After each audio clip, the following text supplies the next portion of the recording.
Welcome to the Professional Winner Podcast. Yeah. Bro, stop doing this shit. No. Yo, stick to the script. Yo, you got the GOAT on here. Wait. I need Gabe to hear this real quick. Gabe, zoom in on my face real quick. Okay.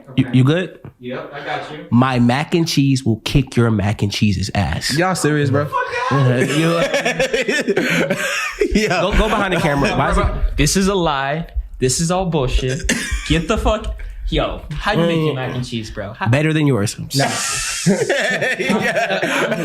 Goodbye. Okay, can we start?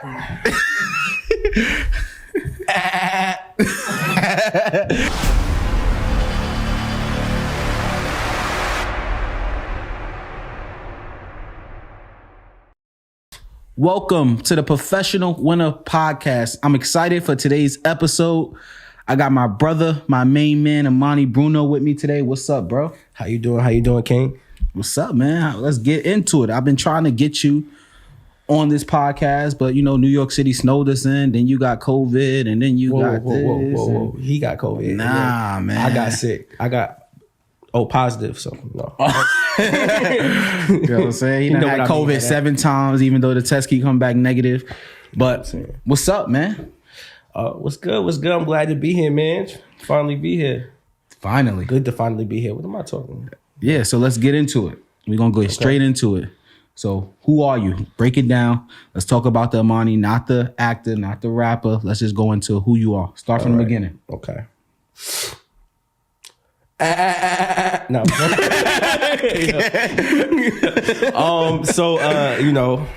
My name's Imani Bruno. I'm an actor, MC. I'm a writer, filmmaker, sound engineer. I mix Professional Winner Podcast. He be like hassling me while I'm teaching. I'm a teacher by day, you know. I be trying to like do grades and he be like, put 4 episodes in. I'm like, oh damn, it's Black History Month, bro. Stop being a slave. But anyway, but yeah, you know, just all around artists. All around artists. So where it started at? I know we got some things in common. I know we rep the Bronx, but where you was born? Let's go. I was born in Hampton, Virginia. 757. I mean, I'm not from 757. I was born in Hampton. You know, it's at left Virginia. My dad was in the military, so you know, I was there because of that. But moved completely, like almost like immediately back to New York. You know, dead ass is old. It's only my culture. You know what I'm saying? Bing bang. Heard? Like I'm New York, dead ass, right? Straight up. Lived in the Bronx all my life. Went to school in Harlem. Played a lot of my sports in Mount Vernon. So it's like I'm from New York. Okay, same story, but you know, that's why I spent a lot more time in Virginia than you, but same story. Yeah, but I mean, you know, I went to school. You know, that Harlem. You mentioned Harlem, so let's get straight into it. How we met. Let's talk about how we met before we get more in detail about you and all the amazing things you got going on. So we were in a couple programs. We was in debate together, and we were in football together. I don't know which one it was. Yeah, I'm not for sure either. I don't remember the first one. You know, that's why I call you. I don't call you Jonathan. I call you Spud because you know they used to call you Spud because you was short and you was off the line. He was like Spud Webb, even though you know. Yeah, because I was nice. Yeah, he was good. You know what I'm saying? But you know, I was the GOAT. I think it was debate though, bro, because remember I used to sit in Deco class with all the juniors and seniors. All of y'all was going to like top colleges and stuff. And I used to sit, and then when Deco found more about my story, he wanted me to go to MS Square. And you was the only one in MS Square, I think, at that time, right? Yeah. So like at that point, I was the only one from FDA who went to MS Square. Yeah. So break that down. I just want to say MS Square. Oh, okay. So let that know, because you was there before we talk about our journey at MS Square and some of the crazy things you bullied me to do. Whoa, that's a strong word. Yeah. It's 2022. Yeah. I did not bully anyone. I'm coming back from I'm suing you once you get big. So first off, everyone, you know how he's talking right now, like, right? The Professional Winner Podcast. There's nobody in life who bullies Jonathan Conyers. All right? He's a fucking bull. He's the fucking bully. You heard? Nah, that is a false statement. All right. MS Square. I'm sorry, sponsors. I'm sorry. MS Square. So talk about MS Square. So MS MS Squared is math and science for minority students. Is a 3-year program at Phillips Academy. I started, actually it's funny because I wasn't going to do the program. I was in Murphy's class. He gave it to me. Murphy was our AP Euro teacher, global teacher. And I had thrown everything in my bag. I was like, oh, fuck this. I want to play football during the summer. And then my mom was a very like hands-on parent. Don't play with Keisha. Right? Yo, she had the teacher scared. But she went through my book bag and then she saw the crumbled up form and then she forced me to like apply. And so then I ended up doing MS Squared for about 3 years, a 3-year program again. And it was one of the best experiences in my life. You know, it's my first time being away from home. Not really, but it was like my first big time being away from home. It felt like a college experience. The top 40, it was like 40 kids in the entire nation, right? You have to go, Black, Native, and Latino descent. Those are the 3. And when we say Native, groups. These were like the top from the Arizona, from reservations. These were like the top 40. I think it's a little more now. I feel like it was more when I I know when it was like 40, 40 top kids 40, 50 kid, minority kids. And when we say 40 from each class. So there was about 100. It was like 120. But we first year, second year, and third year. Mm-hmm. And that's depending on like after your freshman year, that summer you would have been a first year. Third years, they was about to do their last senior year of high school. Exactly. So that's how it was. So it's your freshman year going into your sophomore year. That summer was the period where you start the MS Squared program. And when we say Phillips Academy, you're talking about the Phillips Academy. Yeah, the number 1 boarding school in America. Numero uno. Andover. George Washington went there. So. Yeah, it was like we literally was on like a college campus before going to college. And it was my first experience. Like we were meeting people from like all over the world at that program. Not like they were in something called summer session where it was like a lot of rich kids. Yeah. And it was a different experience. For us, it was because they flew us out. We took the hardest classes with some top professors. They basically taught us how to succeed and what college would be like. And we had 2 majors and a minor. Yeah, we had 2 majors and a minor. We literally studied all day. We went to school the whole summer. It was like not all day. Yeah. When the Bronx show up, we had to spin it. That's why we both almost got kicked out a couple of times. But he does. But yeah, man, MS Squared was life changing, man. We had. And it wasn't like we say math camp, but it was tough. We had people from Chicago there, from the South Side, who family was in gangs. We was coming from tough environments, but there were people who just seen things in us and felt like we deserved an opportunity. And it was like 40,000 just for those 6. It was like 6 weeks. It was 6 weeks. It was 40,000 for us to go, and we automatically, because we were minority students who obviously was under a certain threshold, we were poor. We was able to go for full ride. But then all the other kids that wasn't MS Squared, their parents were paying 80 to 100,000, and literally what they did was just paint and have fun all day for 60K. So, but so it was our group, and then all of these wealthy, like my granddad owns Tyson Chicken type thing. Like for real, it was like real money there. And I wouldn't have knew if you didn't introduce it to me. So that's kind of how I found out about MS Square. You were a junior. I was a freshman, right? Yep. So you was about to go to your third year, and I was applying to be a first year. And that's how I think we met, because Deco was like, he's in that program. You need to not be in the Bronx in the summer. You end up dead or something. So he was like, you go in there. You should apply there. And I got in. And yeah, so let's talk about first year. All the crazy stuff. No, your first year. Matter of fact, talk about your first year. Talk about your first 2 years before I get there. So before you get there, right? So he's gonna talk about how I was a savage third year, but like, because you was the cool kid. Yeah, first year I was quiet. Again, this is like my first experience being like away from home, and like this is me going into like my teenage years, right? So, we used to going. People married. I don't want to put too much on here, but back then, just say it, man. Just say what you're going to say. So it was my first experience. Coming into like my masculinity, and in a sense, because We used to throw parties in the mailroom at George Washington Hall. We called it G Dubs. And you know, my first year just to go back to the question, my first year I was real quiet. I was real nerdy. You know, I was still like reading people. I'm a Scorpio, so I'm real quiet before I meet people. And then like towards the end, when I'm starting going to these parties, I'm seeing people twerk and I'm seeing people just wild out having fun. I'm like, all right. So then I start dancing and getting wild. And then when I came back to FDA, which is our high school, then I became more of a social butterfly. And then that moving into third year, that's when, you know, I became the. And he finally had a Bronx guy with him, so he was really we were wilding. By the time you came, it was over. Yeah, when I originally got there, because when I told you I got in, I wasn't excited. I was like, yo, why am I going to a math camp? Like, and if it's 40 G's, I know they're gonna try to get every dollar out of me. And he was like, yo, it was my first time on a plane. I was like, dang, I gotta do my own laundry. I didn't even know how to do laundry at that point. Laundry. They was literally like, I'm like, yo, I'm 13, 14. Like, why are they making me go to college like so early? So I wasn't excited. And I think day one, I was like, this is it. Like it was like a couple of hours after being there.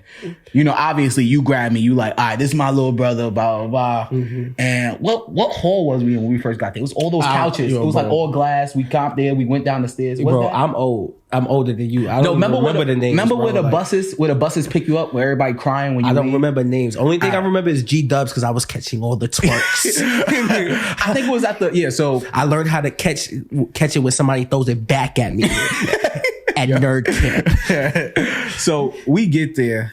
It's crazy. Everybody, you could tell instantly. I'm from the hood. I catch vibes. I'm a Scorpio too. So I catch vibes and I'm like, all right, he messing with her. I'm like, don't we supposed to be studying all day? Everybody cool. We on the couches. Everybody wilding. It was cool. I'm like, oh, this is all right. So then it's like you meet your roommate. So he's third year. So they all like, they already got their group. So all of the first years, we trying to figure it out. I meet Ken. I meet Sarah. I meet Joanna. So I meet all these people now. So now we all vibing. We got our group.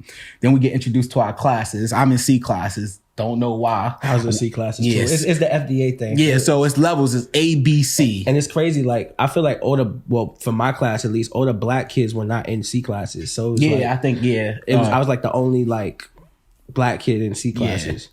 But so A class, so it's basically like a level. You think about it, A, B, C. C, they give us a package when you get in. And the score on your package determine what type of level classes you're going to be. So I think first year, like I just finished geometry in algebra at FDA. And I was like, we was on like Calc 1, Calc 2. Just for those 6 weeks. I don't even think I was introduced to it. So with me, when I was in the program, we had something called Math A and Math B. And so like math, we didn't have geometry and trigonometry, but that was like my last year of it. Yeah. So it would be like Math A, Math B, then you go to pre-calc, and then you go to Calc A, B, Calc B, C. Yeah. So a lot of the math stuff I had already done at FDA. But like that last year, that's when they started to split it up. They split up the Math A and Math B because people weren't in New York, or kids weren't doing well on the SAT. So they figured okay, if we could center it towards that, then we could get them doing well, right? Yeah. So sorry, the fans are like, yo, this is getting real geeky. But anyway, if you got if your kid needs a tutor, hit up Imani Tutoring. I tutor all subjects, math, and dealing with math from K to 12.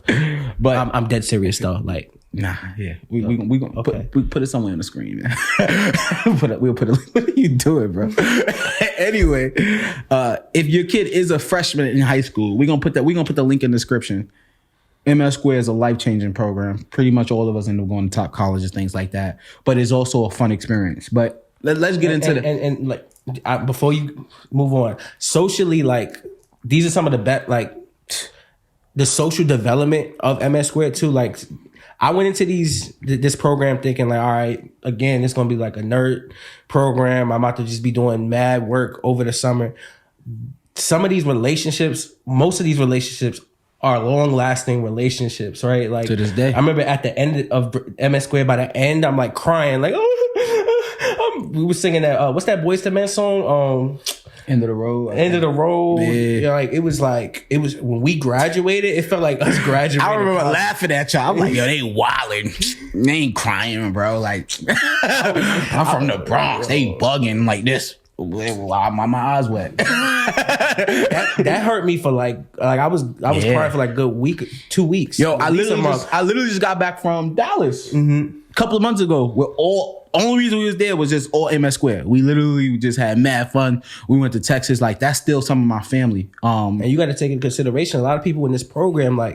This is a time where we're away from a lot of bullshit, a lot of negativity, things going at home. So we have a clear mind. And throughout the program, I remember. I didn't want to say no name because I don't know how he feel comfortable talking about it, and I know he's still a close friend to me today.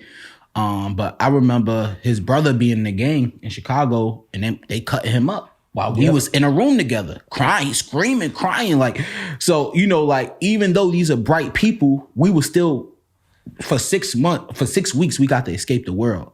So studying to us and working hard was nothing because we were just so grateful to be in this environment. At that moment, that's when me and him really became brothers, because for him to introduce me into that, it was like, yo, like, thank you for the lookout, because every time I came back, all my friends were in a worse situation. One just went to juvie. These are all the people I hung out with every day. So it was like, what would have been my life? Like, I don't know. I'm not saying I was built like that. I was not saying I was looking for trouble, but you only as good as your surroundings and what you know. So if some of my friends was doing bad stuff, more than likely I would have been doing bad stuff. But yeah, I was stuck studying. And not just studying, we was having the G-Dub parties. We met some powerful people. Let's get into that. Let's talk about it. I'm a name drop too.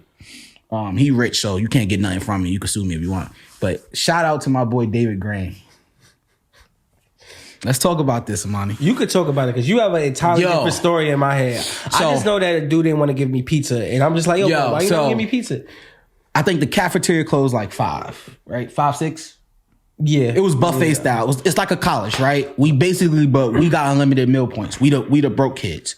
We go to breakfast, buffet style. You can go get a waffle, eggs, anything you want. You know what I'm saying? And a lot of us grew up in households where we weren't eating like that, shelters, things like that. So we were wilding. So they forced us to do activities because they know most of us was going to take advantage of the food, right? So we breakfast, lunch, but dinner was always early. So we tried to wild out, but it was hard. You know, you're going to get sick. So we done at 6, but remember, the other rich kids, they're playing all day in the dorms. They don't have homework like us. They just do art throughout the day, go swimming. We come back, they looking at us like, yo, all y'all do is study. Like, yo, we here to work. Like, so we're up every day to 2 a.m. So it gets 12, we starving. We like, dang. We see smelling fresh food. There's no Uber Eats at this time. So they ordering from regular stores and stuff. So we like, yo. So Imani, the bully, goes and start telling them they want to be cool, right? We're considered the cool poor kids, right? We poor, we in tune, our fashion is different. So even though they had what we want, but for some reason we had what they want. So it's this crazy psychology of how the world works. We poor, we want their parents, but they want to be cool so bad, so they want to be us. So we would go and we would use that to our advantage. We would be like, yo, so this kid David, mad cool. He would order us pizza every day, blah, blah, blah. Right? So one day, he's like, yo, I'm tired of this. I think we told him we was gonna let him come to a G-Dub party. But we was like, he can't come. We was just, saying whatever we could to get that pizza every day. He was ordering Domino's every day for us while we were studying. So boom, one day he like, yo, I'm not ordering pizza. I'm tired of y'all using me, abusing me, blah, blah, blah. Not physically abusing me. He's like, I'm tired of y'all using me. So we like, all right, bro, whatever. So we came back. We told Imani. He think he El Chapo. He like, yo, where the pizza? We like, bro, David said it's a dub. He not doing it no more. He's like, all right. Like 30 minutes go by. For some reason. Nah, it was Nate. Nate brought a picture of him and Obama. Oh, yeah. That. So for some reason, Nate. Now, Nate, love you, Nate. Nate like 550 at this time. Yeah, not exaggerating. He's like 550 pounds. So Nate wasn't happy about this. Nate was a genius, but Nate was big. Yeah. Nate like, bro, I need my pizza. I can't even focus no more. I'm like, yo, Nate's good. Some reason Nate Googles him. Nate comes back to we wasn't roommates, but I was always in your room. He comes to Imani's room. He's like, y'all not gonna believe this. David was a junior. So he comes with a thing of David Green Sr. with his arm around Obama. This was around Obama's second campaign, right? Or first? I think it was probably first, right? When 2011 is when he was done. Oh, change it 2008, 2009. Whatever, it don't matter. It was the first term. His first. David Grain Sr. donates $2 million to the Obama campaign. He was one of the people that created telecommunications, like for the AT&T and Verizon, so our phones can have signals. So then we see a picture, we like, yo, that's not, they just got the same name. Like, what are you? Then he comes out with another picture in front of a mansion in Florida with David Grain Jr. So Imani turns red. He's light skinned. So he turns red. He's like, yo, come on. Nate wobbling behind us. We already down the hall. So Imani bangs on the door. David opens it and he has the laptop. Like, pizza, bro? Like, you know how poor we are, bro? Like, you made us feel so bad. Pizza, bro? Look at what y'all worth. Look at what you're worth. Your father just gave $2 million yesterday.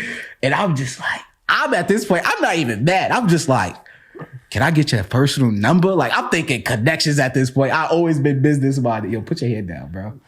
Because what happened next, we can't promote that. It's just reparations, man. He's black. What you mean reparations for him? He's black. Wait. All I'm hearing is, I was just trying to protect the people who were poor.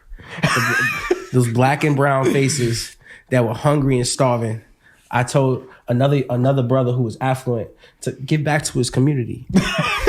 So Imani grabs David. He's like, yo, John, help me. We give him like a wedgie, bro. It was bad. We almost got kicked out. I was playing around. You was playing. It wasn't like we weren't really. We didn't really give him like a wedgie.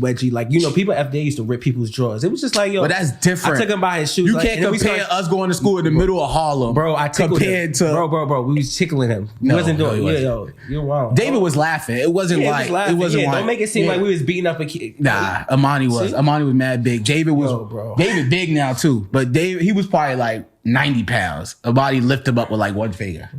So we gave him a wedgie. We got him on the floor. He's like, I'm gonna buy y'all pizza. I'm so sorry. So we like, Nate, like, let him go.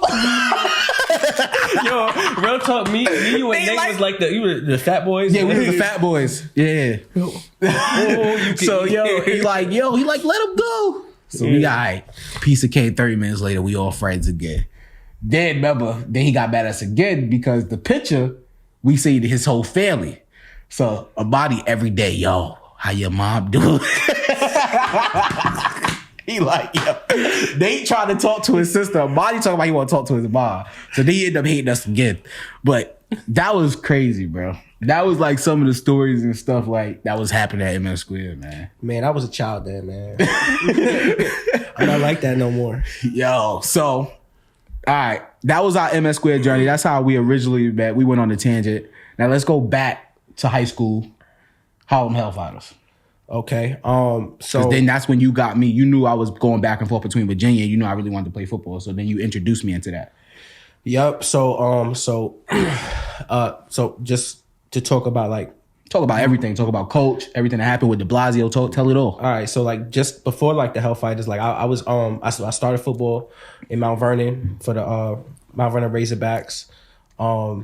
That's where like I was seeing like Diddy and Diddy's son Justin played in that organization. That's the first time I seen so like they brought a truck full of cleats for like Nike brand. I saw that. I was like, oh man, I want to be a football player so bad because I'm seeing this. I mean, even though I was like on an older team than him, but me being able to see that Diddy there bringing the trucks for his son, I was like, oh nah. People like, it's cool to be a football player. So I was like, all right, I'm going to play football.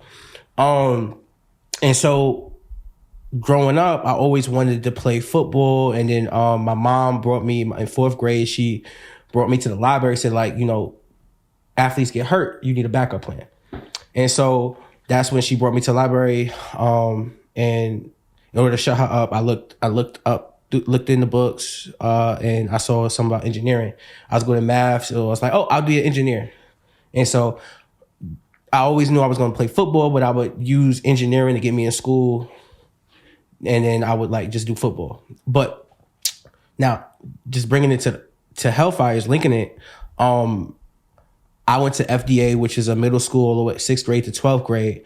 I was going to choose a high school that had football. Then Megan, who was like the athletic director at FDA, he told me, nah, we do have a football team. Because I wasn't going to go to FDA for high school because I wanted to play football.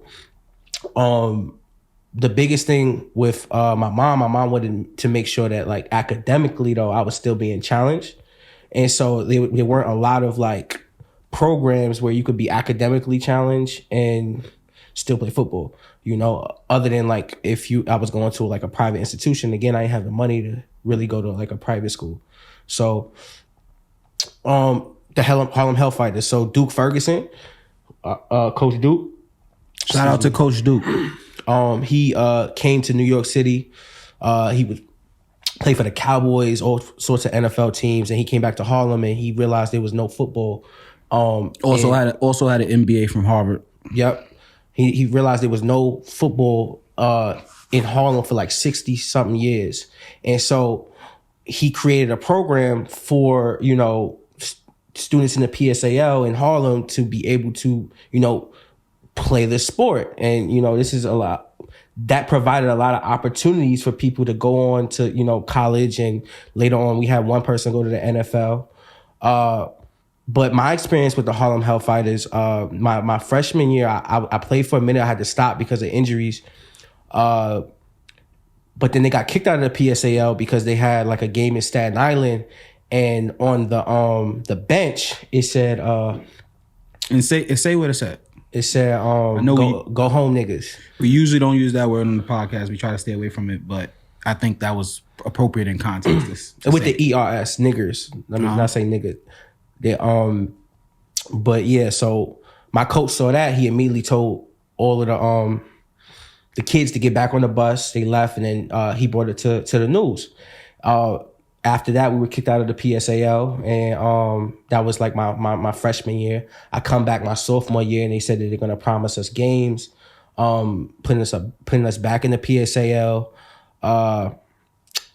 and then going into like my junior year,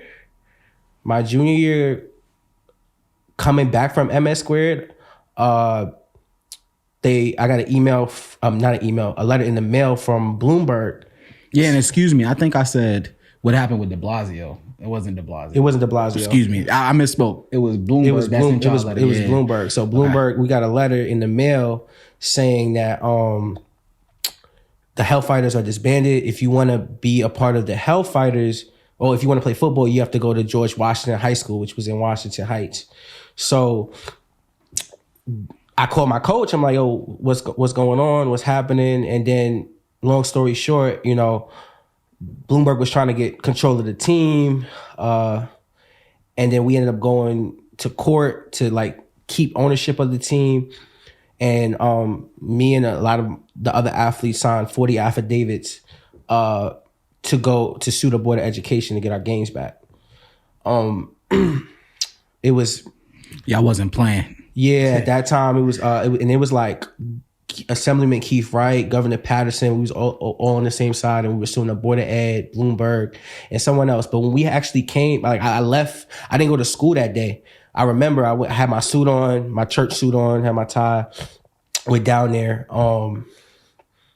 and they didn't show up for the case. Yeah. And so we ended up not having our games. G-Dub ended up winning the championship that year because a lot of the best players end up just going because it's their senior year. It's like, okay, we need our games. We don't have footage. Yeah, so, I remember y'all going around the high school and recruiting hard. Yeah. I remember. So I was there. We was practicing in playgrounds, random places, and I was just like, you know, after a while, I was like, yo, when we playing, like, this ain't like Virginia, man. We have a stadium, everything. Like, what's going on here?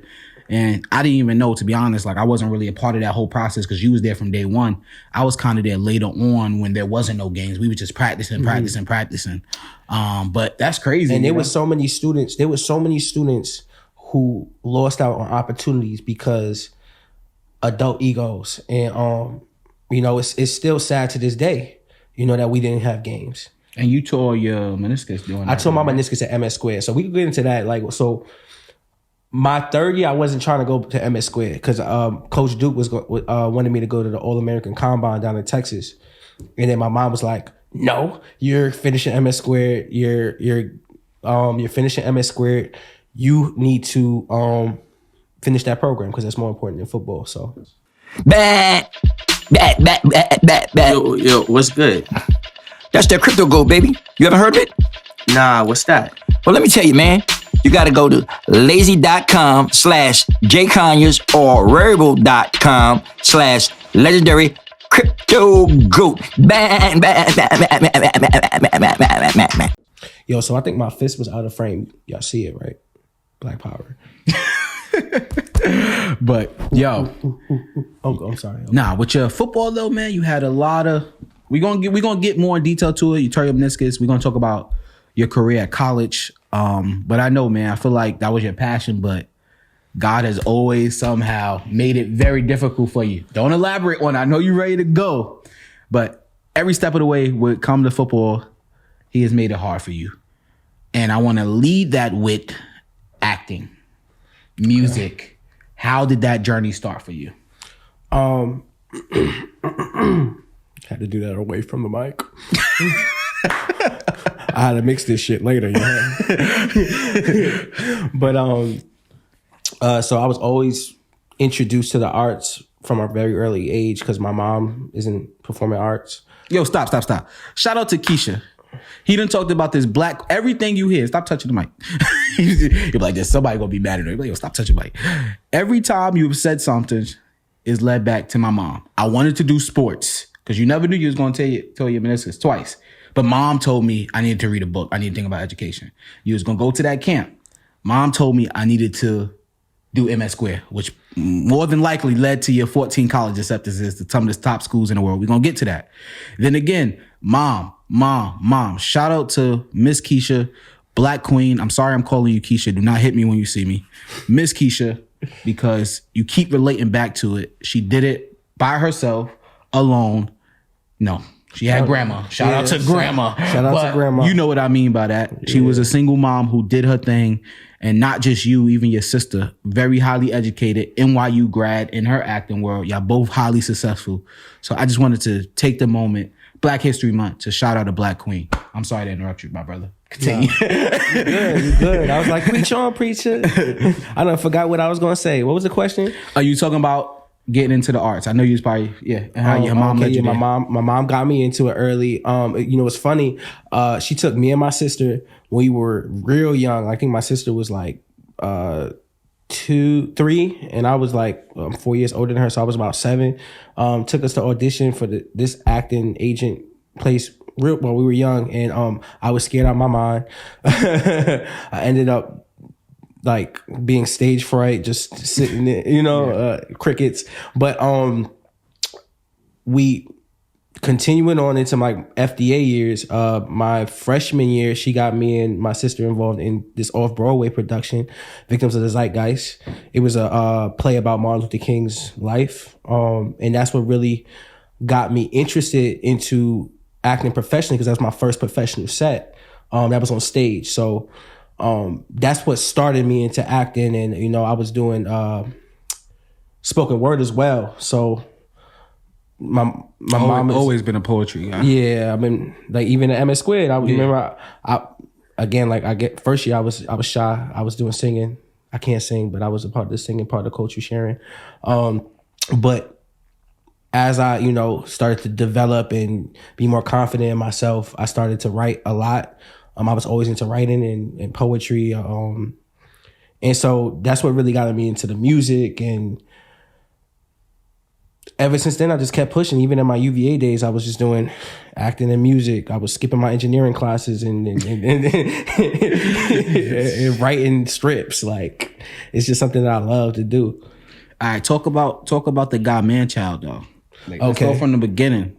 All right, so Manchild was my name given to be my football coach, Coach Mac. Shout out to Coach Mac when I was 3, because I started playing football at 3 years old with my boy Vaughn. Shout out to Vaughn the God. Yeah, shout out to Vaughn the God. But I just kept that name, so Manchild, because you know back then I would always if we lost, I was crying. I was like, nah. I was always competitive. I always wanted to win, and you know I would hurt little kids because I was bigger than everybody. So he's like, "Oh, that's Manchild." So I kept the name, and when I did poetry, that was my stage name, was Manchild.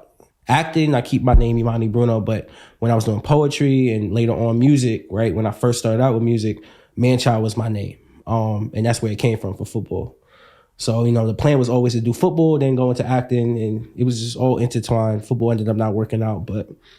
And I want to get into your college days, but before we get into that, I got to be honest. You're one of the smartest people I ever met. And I know when we were saying tutoring, we mean that. Imani doesn't have to do it, but it's just something that he's good at. God gifted him with a brain and art, math. My kids have issues. If any Vaughn's son gonna have, your godson, if he's gonna have math issues, you the guy we go to, and you have just been expanding on that. So to add some validity to what you're doing in your tutoring, talk about your high school career. We already been talking about it, but I mean just from an educational standpoint, why you took so many APs, what APs you took, and what ultimately led you to getting those 14 scholarships. All right. So shout outs to Dr. Gregory Hodge, RIP to the dead. You know, he created, you know, he didn't create FDA, but he off of Dr. Monroe's creation, he expanded FDA. He gave us opportunities, Black and brown students, opportunities to be in programs. I was taking AP courses my 10th grade year. I was done with my Regents my freshman year of high school. I was actually taking all my Regents in middle school. You know, it's a 6th to 12th grade. But because of that, being exposed to, you know, opportunities, education opportunities that a lot of Black and brown students weren't getting in New York, I was already set up for, you know, success, right? Because with engineering, I have my degree in mechanical engineering. You can't do engineering if you don't do calculus in high school. You know, if you're doing algebra, you're like, that's a prerequisite, is Calc 1. So me being exposed to that from an early age, that's what that helped me to be successful. And then being in programs like MS Squared. But going into my senior year, when I applied to like 30 different schools. I was cocky too. We had it was a college counselor, Ms. Brown. Shout out to Ms. Brown, man. Shout out to Ms. Brown. And I was a cocky kid. Like, so Ms. Brown, they wanted us to, you know, apply to big universities. Like, we had reach schools and then schools that were in our reach, right? And then she wanted us to apply to CUNY schools, some CUNY schools. And I was like, fuck that. I'm not going to no CUNY schools. I'm going away from college. And he bugging because CUNY schools is still lit. Yo, they lit. But at the same time, it was the mindset of what you was taught. It was the mindset. Not even just that. My mom was at the school so much. You know, I say my mom a lot. Yeah. People used to think she was a teacher. I wanted to get away, but she is a teacher. You know, just wasn't that teacher at the school. Even though she lived there. Yeah, right. But I wanted to go away, and in my head, I felt like I could have gotten to. I wanted to be away from New York, so I didn't apply for any schools. They gave me this this form to because you had to pay, right? So they gave me this form to pay to apply for colleges. So they gave me this form. They didn't put the name of the school, so I made a photocopy of the form and then I sent it out to different schools. So I didn't have to pay for any of them. And I don't know if they were supposed to do that, but. Yeah. I apply for free. If you're watching this and you apply to college, BX, you heard? Message Imani on how you could cheat the college Common App system. Right? But yeah, so I applied to 20, 30 different schools. I got into 14 different schools, got waitlisted at MIT. Should have gone to Stanford, but you messed that's where I wanted to go, but you messed that up. I botched the interview up. I said I read a book I didn't read. It like the guy at Stanford didn't read that book. So you didn't read it. He started asking me about the book. I was like, I haven't read it in a long time. It was like my freshman year of high school. I don't remember too much about the book. You messed up that whole interview. You definitely got in. They were excited about you. Yeah. But I was a beast. I was in robotics. My mom had me in robotics since I was in 6th grade. And go back to Dr. Hodge. I want to know, in the middle of Harlem, what principal got kids doing robotics program, debate, taking black kids, black, brown, to China. They had a free we had fencing. So if you were a Japanese, we had fencing in the middle of Harlem. When we walked out of school, they was shooting, and we would run back in and start fencing. I think if you were a Japanese students, you could go to Japan for free.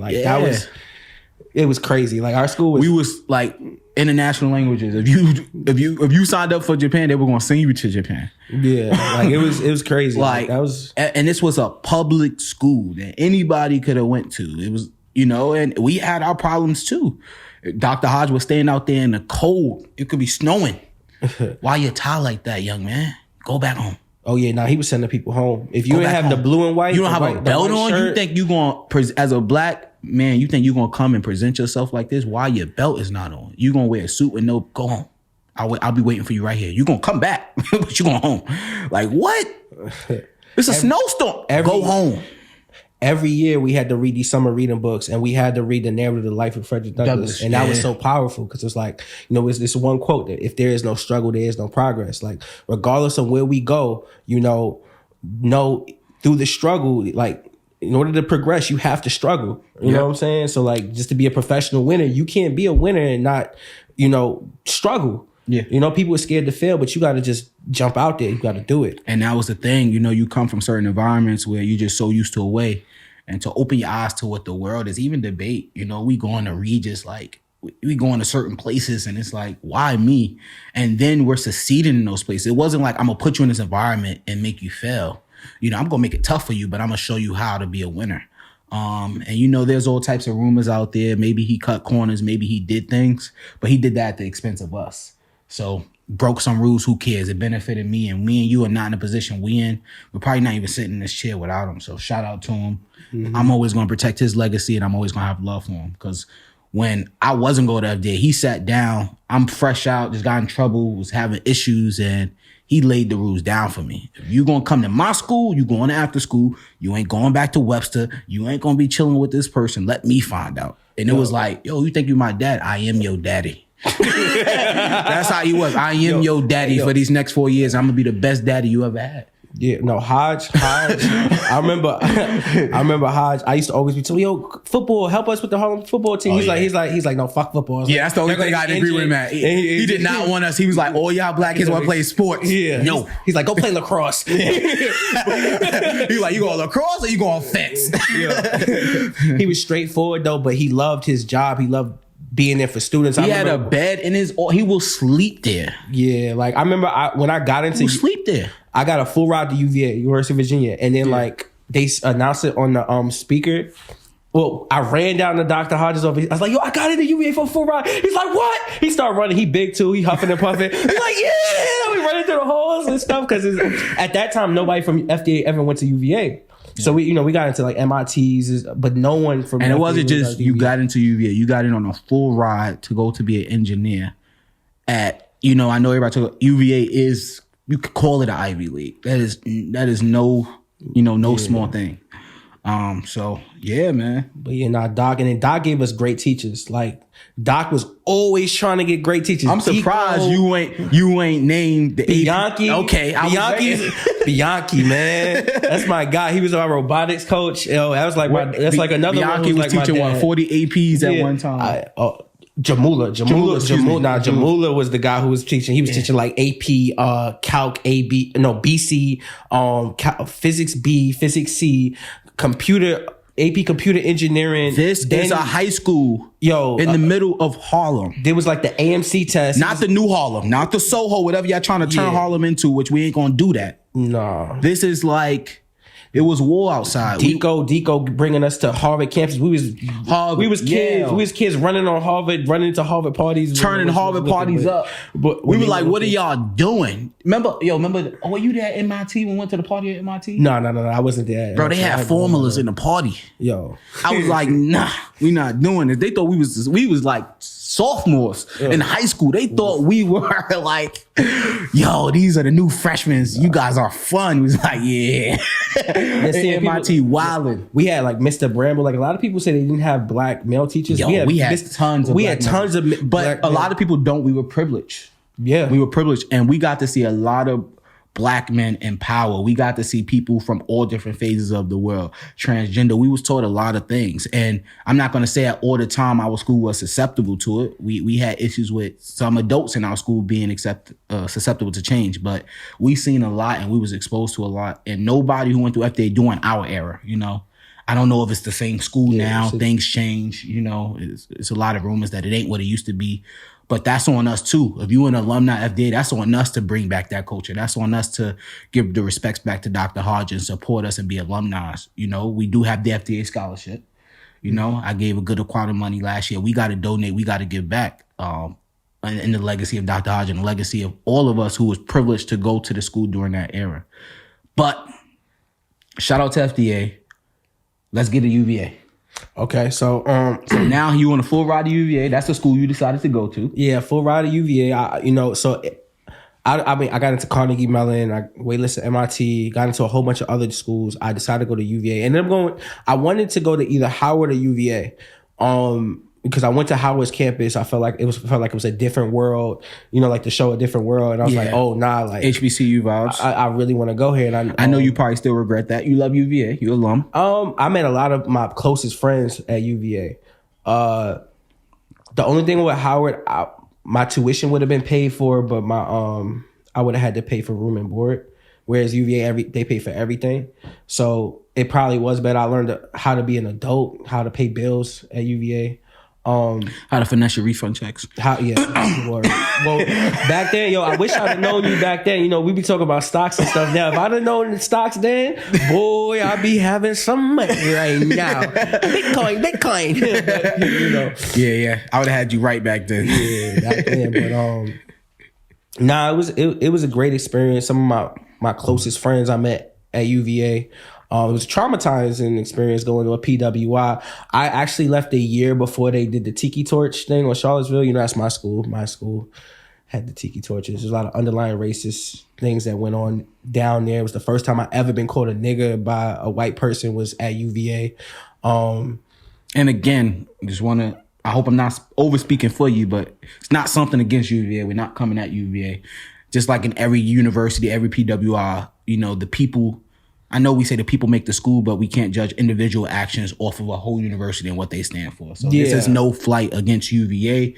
These are just situations that happen, unfortunately, while you were there. Exactly. Like just different things that happen on campus. You know, and like coming from a community, like I went to school in Harlem and like before Harlem became like what do they call it? Something. No, it ain't before. It's still Harlem. Yeah, we don't know what. But I mean, like Harlem and 125th Street was just straight black people. Yeah, you know what I'm saying? Before it became Soho West or something. So it was a different experience going to UVA. Like it was a cultural shock. Yeah. Also, you know, like engineering. I was really doing engineering because that's what my mom wanted to do. I wanted to go to UVA because I could like kind of shut her up and try to play football. So, you know, I ended up trying out for the football team. I ended up like not making it my freshman year or first year. They say first years. They don't really say freshman at UVA.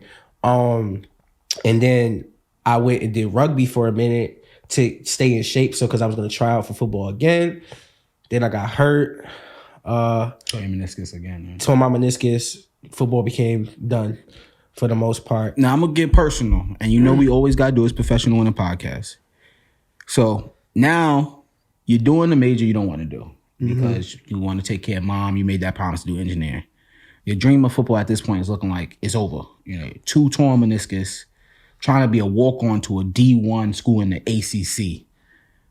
How was your mental at that point?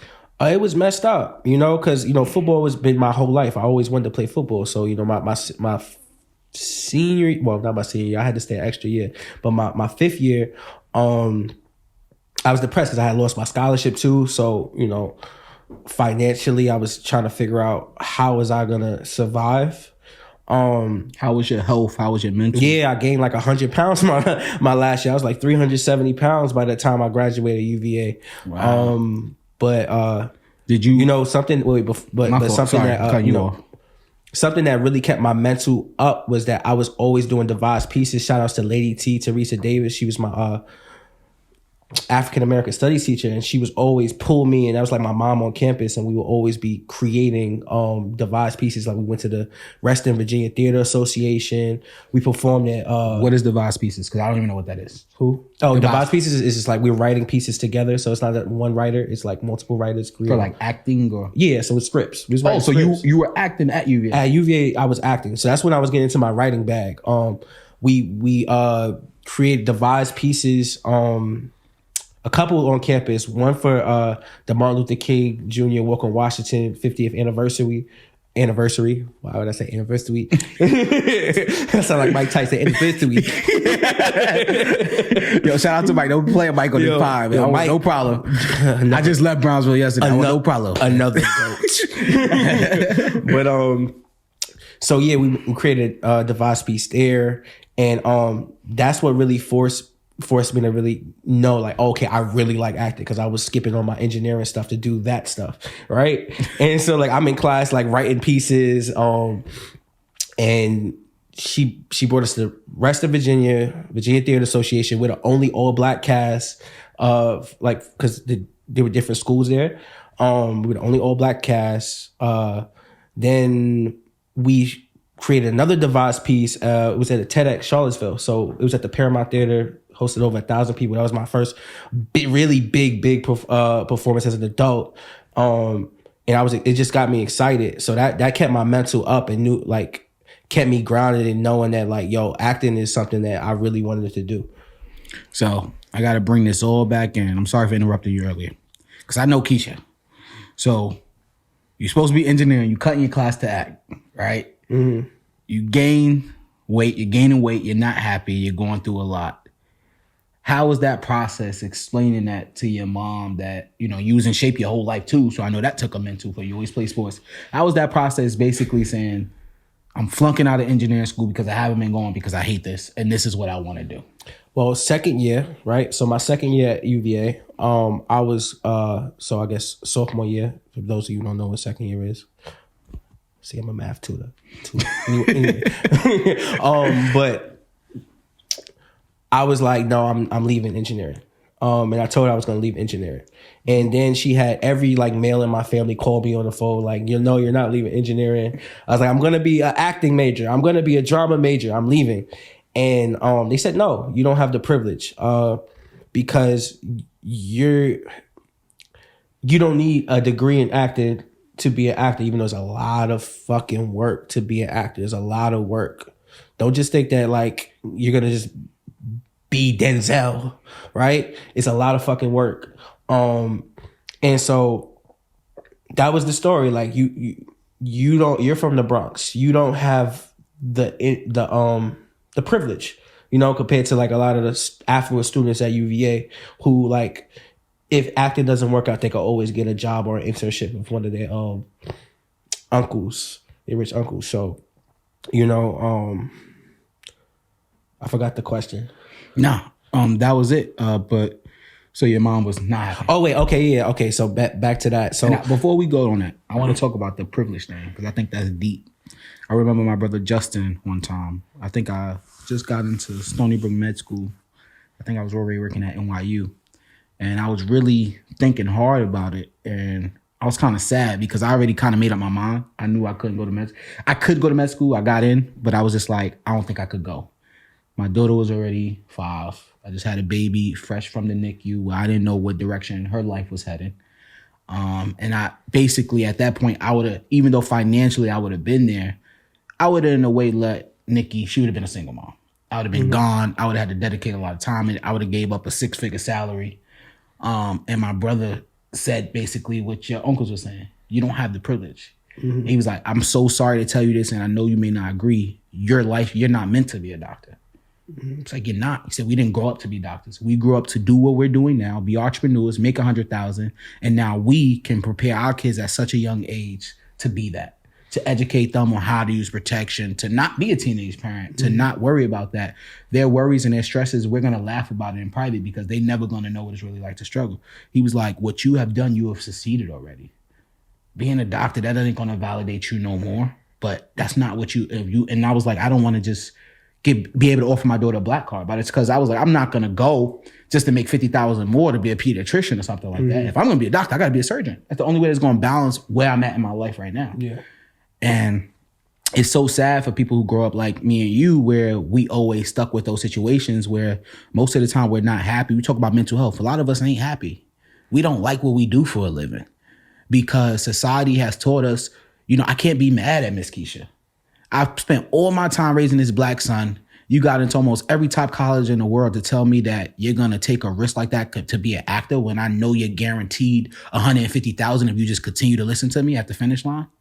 But mom, I gained 100 pounds.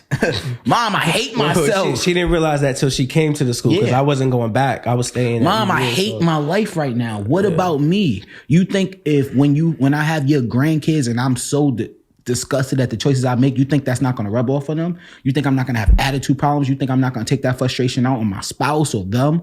You know, and it's sad that so many people, and it ain't I don't want to say it's not a black thing. You know, there's poor. It's a parent thing, but parents want the best for their kids. Yeah, so like, exactly. you know, so like a lot when you and this is what we was talking about earlier, like when you have a vision for yourself, like you have that vision. They might not be able to see that vision. Yeah. But you know, cause like now, like whenever I do like a project, my mom is, you know, she's my biggest cheerleader. Yeah. So, you know, but it's up to you. Like, so like in that situation, you know, that me not leaving engineering and then me deciding to like become a double major in engineering and drama because I still wanted to do drama.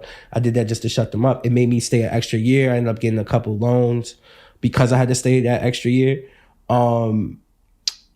It was the last time where I allowed anyone to sway my vision. I think it was Will Smith or Denzel. They said, always fall forward because, you know, when you're falling back, you're not able to see in front of you. And whenever I make my decisions now, I know that it's the life I have to live.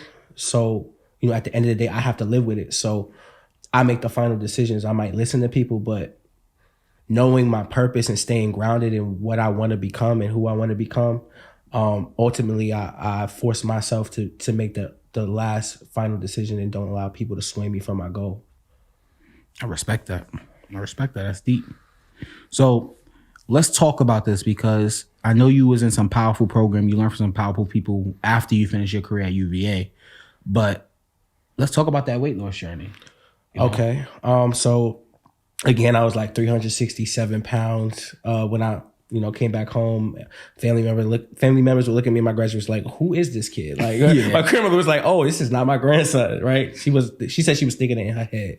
She didn't say it out loud. Yeah, grandma too nice. Right. But, you know, one of the first things that, you know, I thought about when I came home is that, you know, I want certain roles because I knew I was going to do acting, but like, I was like, I don't want to be, you know, stigmatized or like just put in this specific box as like the big best friend. You know, Hollywood has a tendency to just, you know, typecast people, and I just didn't want to be typecasted to that. So I really went hard into getting my health together, and I wanted to get a lot more training because I had to drop my drama degree at UVA. So, you know, I went to Stella Adler. I just took some classes there and through the Black Arts program, through the Billie Holiday Theater, which Ruben Santiago Hudson, and I'll go into more of that later. But back to my health journey, I did this. I went to this gym called Exports, and they had like this competition. So who could lose the most weight in 100 days? You get $50,000. So I lost 104 pounds in 100 days. Shout outs to Little, who's my trainer. And I incorporated some workouts because I'm nice with it. Come train with me. Right? But I have trained with you plenty of days. Right? I'm different. But I lost 104 pounds in 100 days. And, you know, I ended up winning my gym, but I lost the national competition. I don't know how I lost losing 104 pounds in 100 days, but still, you know. But health to me is like really important as an actor because, you know, my body is one of the reasons that you could get a job and you not get a job is how you physically look. Two, just as a Black man, you know, we have our conversations because you have your own weight loss journey. Yeah. I lost so far. I was 405. I'm 258 now. So you the math instructor. I don't feel like doing the math right now. I'm not getting paid right now. Yeah. So but it's still a long journey, you know. And we talk about it, man. You could lose. I'm down like 130, but nobody sees me as the guy who's 405. They just still say, "Yo, you 258." It's like, dang, you know. But it's okay. It's cool. It's not something that, you know, you could take for granted. Yeah, and your health is so important. you could lose a lot of weight. It's so hard to lose weight, but it's easy to gain it back. You know, we've been struggling. I know me personally. Tell me about it. We've been struggling since COVID came. But you know, everybody's been really struggling since COVID and having to be in the house. But you know, at the end of the day, as Black men, it's important specifically, you know, for us to be healthy. Like we talk about, you know, we've had our conversations and we talked about how like everyone, it's always grandma's house, right? Even you know, my grandmother, like my grandfather died at a younger age. We are dying in exponentially faster than our women. So, you know, is the stigma, grandma's house, when grandma dies, grandma's gonna leave this house for us. But grandpa was doing all the damn work, you know, to provide for grandma, you know?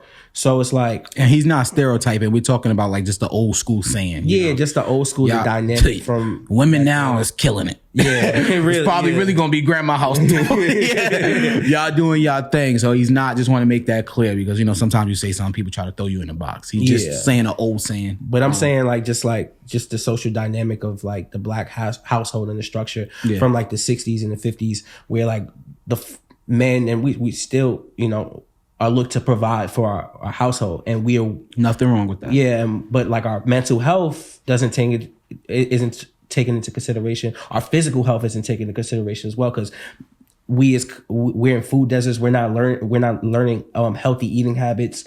So it's important, right, as Black men, as providers, not to just provide financially for our family. It's also important for us to live with our family and bear the fruits of our labor. So if, you know, we want to provide this life, I know we want to provide a financial stable life for our, you know, our kids, but if we want them to really thrive, you know, it's important for us to be there. You know, it's important for us to live. Like even like, for instance, like you look at these movies, I'm an actor and I'm having a brain fart.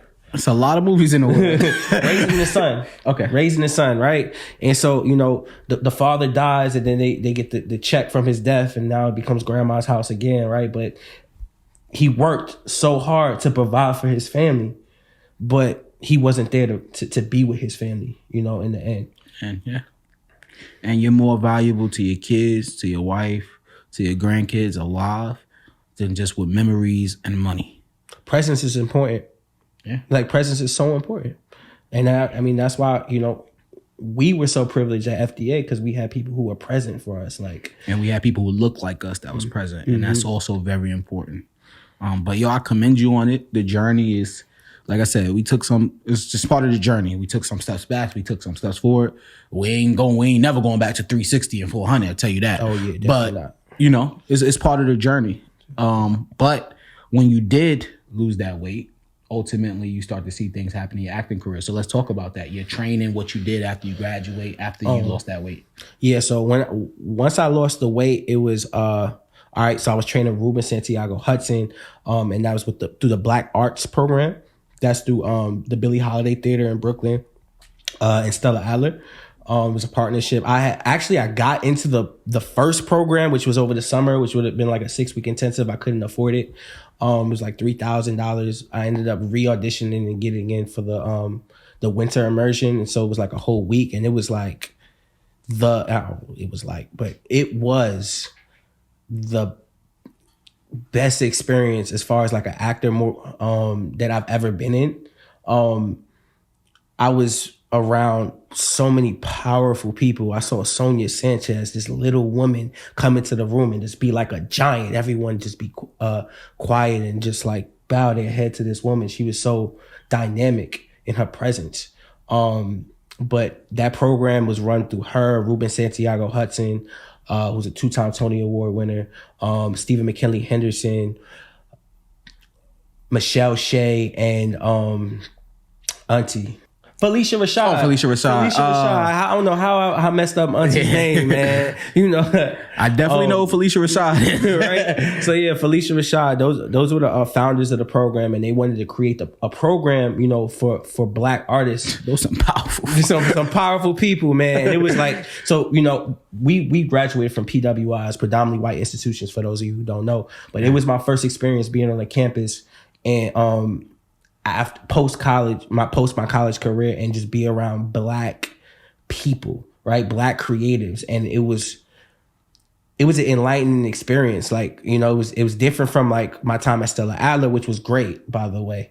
But I was around Black powerful people, and they created this program for Black artists to know the responsibility of being an artist, being a Black artist. You know, we're not just entertainers. We don't just entertain. We create stories, you know?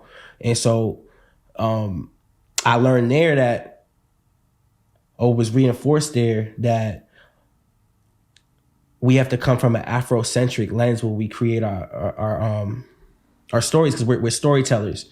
When we're talking about what we're doing, this is like a lot of times people's first experience of Black culture is through TV and film. So it's important, the stories that we're creating. We're griots, we're storytellers. That's where my name came from being a storyteller, knowing the importance that, you know, of community and creating.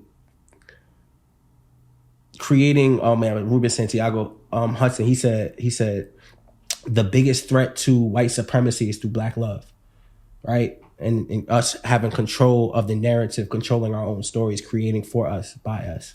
Yeah. So, you know. And I think that's powerful. And I'm not trying to mess up the power in your message, but every time I tell somebody your name, they think you're the Haitian pork. So, you know, they like, yo, your man's just greedy for the name. But it's important. No swine. Like, yo, griots. Isn't that the Haitian pork? No, griots are, so the word griot is they were West African storytellers, and you know, sometimes they could see into the future. So it's prophetic. That's where my name came from. No, but I also think too though that like I think there was just a whole big thing where there was something viral was happening where everybody was arguing about cornbread and fried chicken, and how Thomas Jefferson took credit for and mac and cheese. You know, how slave made mac and cheese. But you know, if y'all don't know, the original creator of mac and cheese is considered Thomas Jefferson. What? You didn't know that? Yo, but the real story. Wait. Let's stop this. I will tear Thomas Jefferson's mac and cheese up too. He will get these work. But his slave he was the only like one of the few Black people who understood French cuisine, and he created mac and cheese. But since he was a slave, Thomas Jefferson got credit for it. But anyway, through our UVA food, was creaed by Thomas Jefferson. That's weird. That's interesting. That's crazy, right? It's crazy that came up. Your mac and cheese is nasty. That don't make sense. But listen, I'm messing. His mac and cheese is fire. I'm joking. Bussin'. Not just one bussin', two bussins. Like Italy, bussin'. Kids. Yo, I teach, you know. I know the lingo. But it's crazy because I don't know the history of like the Haitian food, but I'm pretty sure like all of our food from Haiti, France, Africa, like even cornbread, like doing when the slaves was free, 1863. The man said, I don't even want to sound ignorant or make up something, but whatever that day is called, when the slaves was free, all they had was like peas and the cornbread. And they were so excited that the cornbread looked at gold. That was like their goal. Like, that's why we started making cornbread. Like, that was a celebration of us being free, of Black people being free in America. So, like, every food that we consider soul food has a story behind it. So I'm going off a lens here. I don't know if the actual pork food for Haiti has a story, but it has to be connected to that in some way. So if you didn't know, you know, I think that's an interesting twist on West African storytelling. And we talked about that in your song, The Baobab Tree. The Baobab Tree, which is like the Baobab Tree is a place where, you know, people in, you know, I don't want to say tribes because there were no tribes in Africa. There was African nations, right? We had nations. Yeah. We weren't in the Caucasus Mountains in caves. Yeah.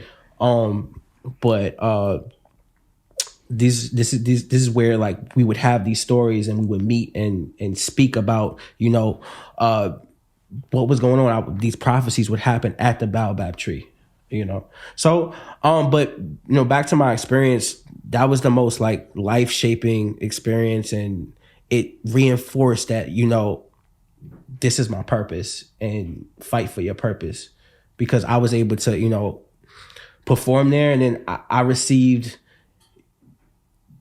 great critiques from people who were powerful and who were very successful at what they do. And that just told me like, okay, nah, you got this. You got this. Salute. Let's talk about Imani present day. Let's talk about your storytelling, your music, your art. You had a big year during COVID, in my opinion. You know, I think we got a lot accomplished. We signed with an agency. I became your manager. You had experience working with Method Man. How was that? You're working on a film right now. I'm just gonna keep throwing things at you, and I'm gonna let you go on a tangent. You know, your song OnlyFans doing great, hitting 6 figures on YouTube. 6 figures as far as numbers. Don't start asking Imani for money, cousins. I'm Brizzo. You know, OnlyFans with Kyah Baby. You did a song with Sy Ari Da Kid. And if people listen to your music, your style, you know, I know you don't like to call yourself a rapper. You say, I'm an actor, not a rapper. That's your lingo. You know, you do a lot of different things. You're really a complete artist. So talk about that. Talk about working with some stars and celebrities you have. Talk about, you know, I know this is before a lot of things, but, you know, you did some roles and Netflix. Okay. Your dancing scenes, you know, showing your energy. You know, talk about all of that. So when I came back, right, I, you know, did my training. And then I was doing a lot of extra stuff when I first came back. Extra roles. I was in She's Gotta Have It. If Spike Lee put me on his on Instagram stories doing the Harlem Shake. I was so hyped. I was like, yeah, Spike, yeah, man. But I was in that. I was in Matrix, not Matrix. John Wick 3. Yeah. I didn't tell Gabe that. Oh, you didn't? Yeah. I was in John Wick 3. Yeah. I forgot to tell. That's. Yeah. I was like a homeless man on the ground. They had like fake rain. That was the first time I like saw that. That was dope. I used to come with the because you know I'm greedy. I had the take home bags. It would be a set. I was stealing all the food from the sets. Yeah, because they just throw it out. I was like, nah. I'm about to feed my family. You heard? But no, it was a lot of extra roles. A lot of like me trying to find how can I make it right, because I don't have the degree now. I'm back in New York. I'm back at my folks' place and trying to figure out how can I make it right. So it was a lot of me just putting in guerrilla work, like just going and hitting, going outside and trying to figure things out. I ended up doing Act Up. So shout out to Act Up. Yep. Shout outs to CR. Through the Hip Hop Film Festival. Shout outs to Quala. She was like the MC of Act Up. And this is just to break down what Act Up is. It was, I'm not sure if they still do it, but every month we would do, and it was take your time, man. I'm not cutting that. But it was, yeah, I did that for camera. For the camera purposes. But yeah, Act Up, it was, it's not freestyle. It was open mic night. It was an open mic night for screenwriters and to just showcase their work. And as actors, you could go there and you could do a lot of code reads, and it was amazing. And so I was like, I met a lot of people there. Name them. Shout them out. Shout out to Jamal Hodge. Shout out to Jamal Hodge. Shout out to Leo. My guy Leo. Me and Leo and my boy Larice King. We're writing a script right now. Larice, we expect you on this episode. Yeah. My man's been bugging. I gotta get you. He's been like, yo, you gotta get him. We gotta get him. I'm a fan of yours, man. So the world don't know I've been paying attention. Yo, Larice is a beast. Keep naming. Who else, Larice man? Is a beast. Who else you want to get a shout out? Shout outs to everybody, man. Yo, I love y'all. My Act Up family. I can't really think of it's a lot of people who I just love and adore from Act Up, and you guys are going to be amazing. And it was just a lot of networking opportunities where I was able to, you know, really thrive because I was able to like keep practicing my craft, and 2, be able to work with a lot of people that I that are talented and are just trying to make it. Now I know we're gonna continue to talk about your career, but just to slow. Is there anything else? I know it's been so hard for artists during COVID, for musicians to get out there to practice your craft, to get prepared, for these roles. And is there anything you're doing now that you think that's cool, that's allowing you to work on your craft? Oh yeah, so I've been working on Kyah. Not really like films, but like things like that. And there are programs out there for artists that can just go and do shout outs again to Kyah. She's having she just created on site, which she's doing every month. You get your headshot, $60 headshots. My boy Larice again get you right. Because headshots are very important, right? And for $60, very expensive because he charges way higher than that. But Kyah wanted to create a space for where actors can like practice every month, right? And network. But on site, it's oh man. Like you have to memorize your script. They give you a script to memorize. It's really helping you with co-reads, actors with co-reads. And y'all memorize on the spot? Yeah, we memorize. She gives it to us like a day before, and then we have to memorize it, go in and act, and you get critiques from like industry people. And I had teaching, acting. You never know when you're gonna get an audition, right? So just the other day, my agents, Gil Talent, shout out to Gil Talent Group, they sent me an audition for this TV show. And I didn't see it, right? I know the story. I didn't see it. And so they sent it to me at night. I didn't see it at night. I'm at work. I teach during the day. And we're in the middle of this meeting. And I get a text message from April from Gil Talent. She says, Imani, you have a audition due at 12 o'clock. It's 11 o'clock, right? And I'm like, hold on, show them what the GOAT did and tell them the show. What you audition for? Oh, no, I can't do that. Oh, you can't? You signed in there? But it was for a TV show. A big show. A big show, right? So just imagine, it's a big show. I'm working my teacher job that I don't want to work. And I'm like, you have an audition that's due in an hour that you have to memorize the lines. So I'm like, oh my gosh, I'm rushing, I'm running around. I get one of my friends from the job to like read for me, and then have another person holding the camera in the back. I'm trying to frame it. I'm trying to find a spot where there's no kids screaming and hollering. But we end up getting it done. Yeah. And what really helped me was me going to these on-site readings every month. You're able to memorize things. Yeah, able to memorize, because memorization is something that I've struggled with in the past, and on site really helps me as far as like keeping them at that acting chops, because memorization, one of the things that one of the panelists said, they said, how can you expect to get these big roles where you get $50,000 to learn like a full script, right? You might get that in a week, and you can't memorize two or three pages in a day. How do you expect somebody to put money in your pocket if you can't do that little minuscule thing? It's a business. Yeah. So shout outs to Kyah for like, just helping the actor out, right? Cause shout out to you, Queen. I haven't met you, but I heard a lot of great things about you. So yeah, that's awesome. That's really awesome. She's also the reason why I got my agent. So just going into that, Gil Talent, I was able to get that because of Act Up. They asked for two people. I'm a celebrity. I'm not going to say his name. He asked Kyah for two of the best people in Act Up to come audition for Gil Talent's talent. Yeah. They were picking people because they were moving out to New York. And so she ended up, because I'm a beast, I'm a GOAT. Let me flex real quick. I was one of the best. Kyah hits me up. She said, yo, we got something. So, I go out, I audition, and I don't hear back from them.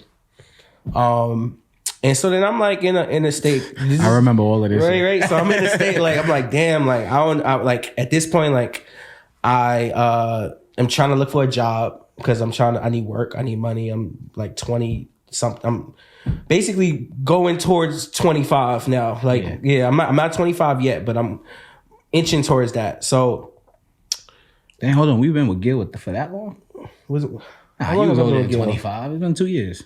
2 years. How old am I? I'm 29, bro. It's COVID years. I remember I'm like, bro, I did not do this contract 4 years ago. Not 29. It was about like 3 years ago. Yeah, well, two or 3 years. Well, beginning of COVID. Was the beginning of 2020? Yeah. So it was like 2019? Yeah, 2019. Because you sent me the email and stuff. Yeah, I remember. Yeah. So, but this is before I sent you the email. So that happened. And then I'm teaching, I'm subbing at a school, and I'm like, all right, I got to figure out a way to get money. And then I get a text message from you. It's like, oh, yo, bro, like, you still acting?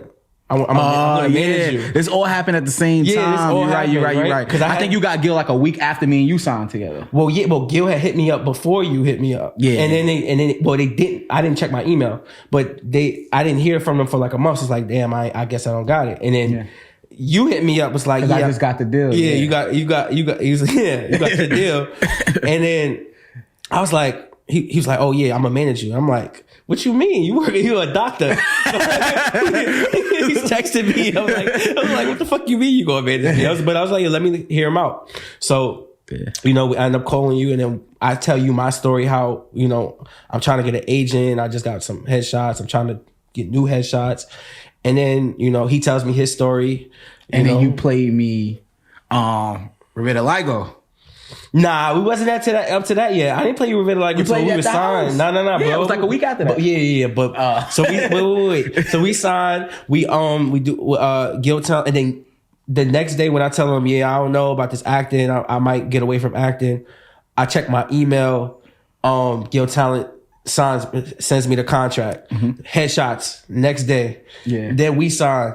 Then COVID happens. Then COVID happens. Then we was game planning in my living room. Yeah, because we were like, damn, acting is getting closed up. And I was like, yo, what happened with you with music? He was like, I still do it. And you play with Vitiligo. Then that's what Vaughn was on. And I was like, who's that? And why you didn't tell me you could rap like this? I was like, I remember Manchild. This wasn't Manchild. No. Yeah, I used to send him music when I was in college. That's when I was like learning. I was never trash. I was just pre-goat. I was the pre-goat.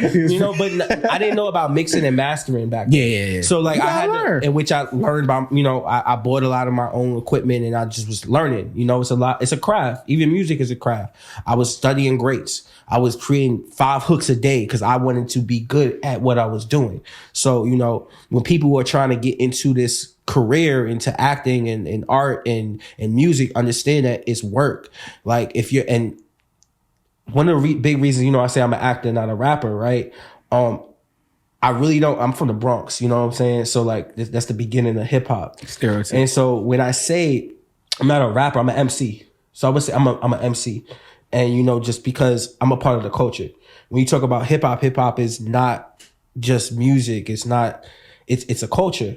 You know what I'm saying? So there's elements of hip hop. And so if I'm a part of this culture, I'm not just a rapper. I'm an MC. Give me a mic, and I'm gonna do my thing. I think life too is just about progression. And I think one of the amazing things as far as you is, even when I listen to Vaughn music, you can see the progression. You know me, I'm be on my Scorpio stuff. He's saying I'm a bull, but I'm like, this ain't it. But then when I heard from you, like in that 6 years, even from your body, I was like, dang, bro, where you get a 6-pack from? It was like, it just shows your dedication about everything. It's like, yo, I got a 6-pack because unfortunately I wasn't motivated then, but my career, I really want to do this. So like, look, I could mix, I could master. Like you literally could do everything as far as music. I feel like now you probably spend more time mixing and mastering and helping people with their art than doing your own because you're really focused on acting right now. So it's just a beautiful thing, like just to watch the progression and everything that's going on. So salute to you. But thank you. Before we wrap this up, a couple of more things. You want me to talk about some projects? Yeah, of course, man. First, how was it working with Method Man? Method Man came in and he's just like a ball of like energy, right? He comes in and then like he's like, "Where's the energy? Where's the energy?" Like like that's the Method Man. I'm like, that's the first time I've ever been starstruck. I was just like, this is the guy who was on How High. Like, oh my God, like I had your bootleg thing on VHS or bootleg, you know what I'm saying? But anyway, so he's tall. I didn't know he's brolic now. I'm like, okay. Anyway, he's been in the gym. You seen his General Essence? He's not playing. Yo, he's different. He's taking over. But immediately, like he didn't even know there was lines.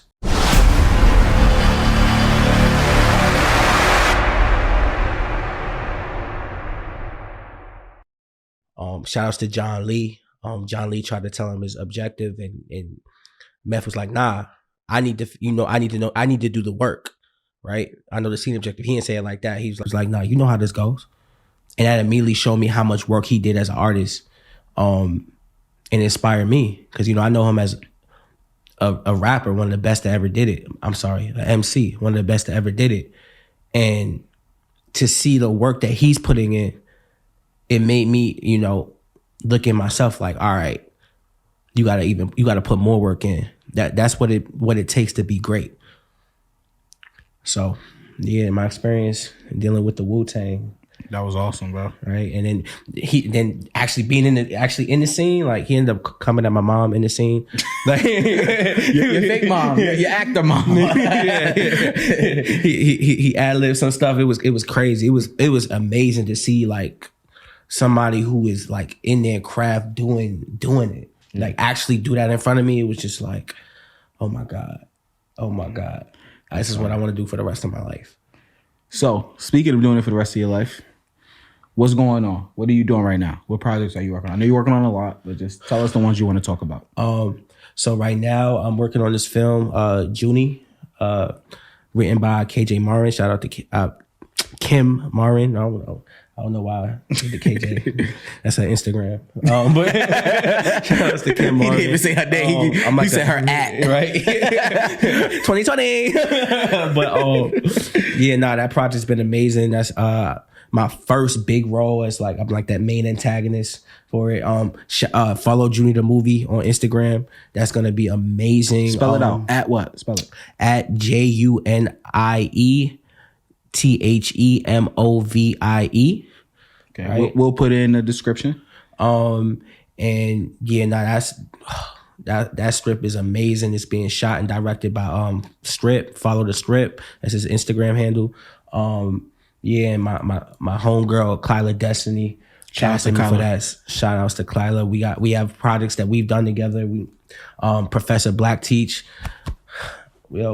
Follow at Professor Black Teach. Follow at Professor Black Teach. I'm terrible at spelling, and I'm not, Professor Black Teach. Right? Siri will help you. They got you. They're gonna put it somewhere. Look, this is me forcing the editors to edit it in. They're gonna put it somewhere. All right. But yeah, I'm working on. I'm always working on music. I got my own at-home studio where I'm always creating. And yeah, I just worked on this one project with Victoria King. It's gonna be amazing as well. Yo, I'm hyped. We doing some things. So, you're an MC, and you know what that means. You can't lead a professional in a podcast without rapping. So, are you ready? Did you sing Gabe the Beat? This is Hot 100. Okay. Power 1000. If you say you an MC, professional winners want to hear it. Okay. You ready? Yo, turn that up real quick. Okay. Okay. All right. It's on you. Griotz. Not Paul. Griotz, excuse me. The name is GRIOTZ, the GOAT, big dick energy. Girls call me Moby, my boy graduated from Stony, that's black excellence. I'm excellent, decadent, lit on so many levels. Now fuck all these little gimmicks on another level. No stairs, can't even take the elevator, escalator broken. I'm home alone, Macaulay Culkin overheads, ET screaming like, I'm a Martian. My dogs, they ain't barking. Only bite, never bargain. Part in our exposure, blessed from Jehovah. Yeah. We sign our own deals. The A and the O got their hands on the globe. Handsome it shows with their hands on your goals. Can't rock the flow cause we tell with the toes. So concrete when we grow. From concrete came a rose. More deadly than ricin'. Flow like Poseidon. Ain't on his bison. I'm top dog biting. I ain't no average Joe. The top echelon. We big niggas. We fat niggas. We pack niggas. We impact niggas. Yeah. Pick first in the pickup. Pull up to every line like Chef Curry. This is stick up. Let me paint you a picture. Actually, I'm losing weight, bro. I'm kind of skinny now because I play with a 2-pack right there. Who the best rapper alive? Not you. Griot's top 5 in everything that I do. Hey, getting too good. Yo, you know what? I'm a PW. Yo, cut the beat. Cut the beat. The professional winner. Hey. On the Professional Winner podcast. We forgot both my professional laptop. winners. Because we PWs that graduated from forgot my PWIs. You laptop. heard? I'm spitting. I want to. You know what I'm saying? I forgot my laptop. I'm missing the sounds. You calling me fat? It's 2022. You know what I'm My feelings hurt. PHAT. Pretty huge and thick. But listen, we not ending it like that. Look, I see you ready to go. You about to tie your Timbs up. Chill out. You know what I'm saying? These not Timbs, these naughties. Naughty boy. I'm New York, but you know, Little Hampton. We don't got real Timbs. Yo, you're crazy. You know what I'm saying? We can't end it like that. I know we can't end it like that. Gotta ask you one more thing. What's a professional winner to you? Okay. A professional winner is someone who fights for their purpose, right? You're not afraid to fail. And that's, I feel like, not to say I feel like, our goal in life is to find out what we're good at, to be purposeful, to be filled with purpose. And someone who wins is someone who's not afraid to fail at that purpose, because you're continually growing at that purpose. Like, you might fail 1,000 times. It might be that 1,001 time is when you actually see success. You know, we learn from our failures. So a professional winner is someone who's always growing in their purpose and always dedicated and focused and putting in the work. Because at the end of the day, you can't get anywhere without putting in that work. Can't say nothing much after that. I respect it. I appreciate my brother for coming on the platform. Like and subscribe to the channel. If you have any opinions, comment below. You want Imani as your tutor for your kid, we're going to put it in the description. At Junior the Movie. Follow on Instagram. Peace, respect, love. Yo, my mac and cheese is better than yours. Fuck out of here!